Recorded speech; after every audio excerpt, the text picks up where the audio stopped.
আমি জানতে পারলাম যে ৬০ ঘন্টা হয়ে গেল এই বাচ্চা ছেলেরা এখনও পর্যন্ত অনশন ভাঙেনি। তাদের শারীরিক অবস্থা খুবই গুরুতর। আমি এটা শুনতে পেরে আমি সংসার শেষ করে বাসায় যখন আমি কাপড় ছেড়ে রেস্ট নেব, তখন আমি মোবাইল দেখতে পারলাম যে তাদের অবস্থা খুবই খারাপ। তখনই আমি আমার মা আমার বাচ্চাদেরকে নিয়ে বের হয়ে চলে আসছি এখানে, এবং তাদেরকে আমি অনশন ভাঙার জন্য এই কথা বলেছি যে দেখো, আমরা সংসদের ভিতরে চেষ্টা করছি এবং রাজনৈতিক সমঝোতাকে সর্বোচ্চ শেষ পর্যায়ে পর্যন্ত চেষ্টা করে যাব। তোমরা আপাতত নিজেদের ক্ষতি করো না, তোমরা অনশন ভাঙো। তোমাদেরকে রাজপথে যখন আমাদের নামবো তখন তোমাদের লাগবে আমাদেরকে। কিন্তু তারা বলল যে আপনারা যেই সমঝোতার আশা করছেন সেটা কোনো দিন হবে না। আমরা কোনো মুখের ফাঁকা বলিতে আমরা মানব না। আপনারা যদি আমাদের নিশ্চিত করেন যে আমরা অনশন ভাঙলে জুলাই সনদ অক্ষরে অক্ষরে বাস্তবায়ন হবে, তাহলে আমরা ভাঙবো। কিন্তু আমি এখানে অপারগ হয়ে গেলাম, কারণ আমার পক্ষে তো কোনোভাবে আমি এই নিশ্চয়তা দিতে পারছি না।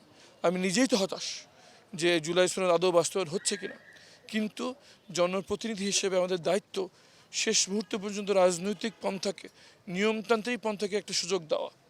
আর যারা অনশন করছে জুলাই যোদ্ধা, তাদেরকে বললাম যে দেখো, আমাদের যুদ্ধটা অনেক লম্বা।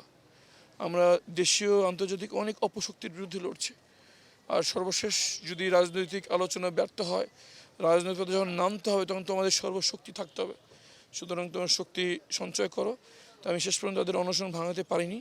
শুধু এতটুকুই, তারা যেন স্যালাইন গ্রহণ করে, হাতের শিরার মাধ্যমে ইন্টারভেনাস স্যালাইন ইনফিউশনটা তারা রাজি হয়েছে।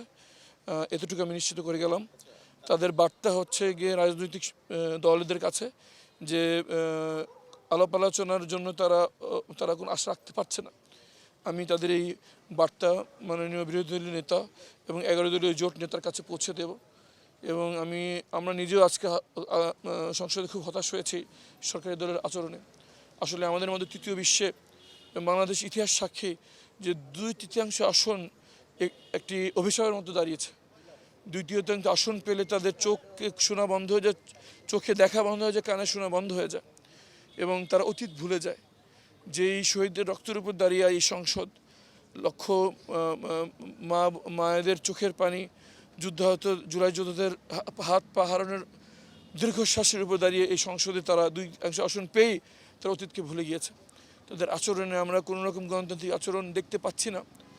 কিন্তু জনগণের প্রতিনিধি হিসেবে আমরা রাজনৈতিক সমঝোতাকে একটু সুযোগ দিতে চাই।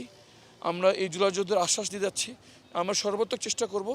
আর ওদেরকে বলছি, শহীদ ওসমান হাদি ভাইয়ের আমরা উত্তরস্বরী, আমরা জান দেবো কিন্তু জুলাই দেবো না। কোনো বিকলাঙ্গ জুলাই সনদকে আমরা মেনে নেব না। কোনো দাড়ি কমা পর্যন্ত পরিবর্তন আমরা মেনে নেব না, ইনশাআল্লাহ। আমরা আলাপ আলোচনা দিয়ে চেষ্টা করছি। তোমরা শক্তি সঞ্চয় করো, সবার কাছে আওয়াজ পৌঁছে দাও, আরেকটি যুদ্ধের জন্য প্রস্তুতি গ্রহণ করো। হয় জন্মভূমি, না হয় মৃত্যু, ইনশাআল্লাহ।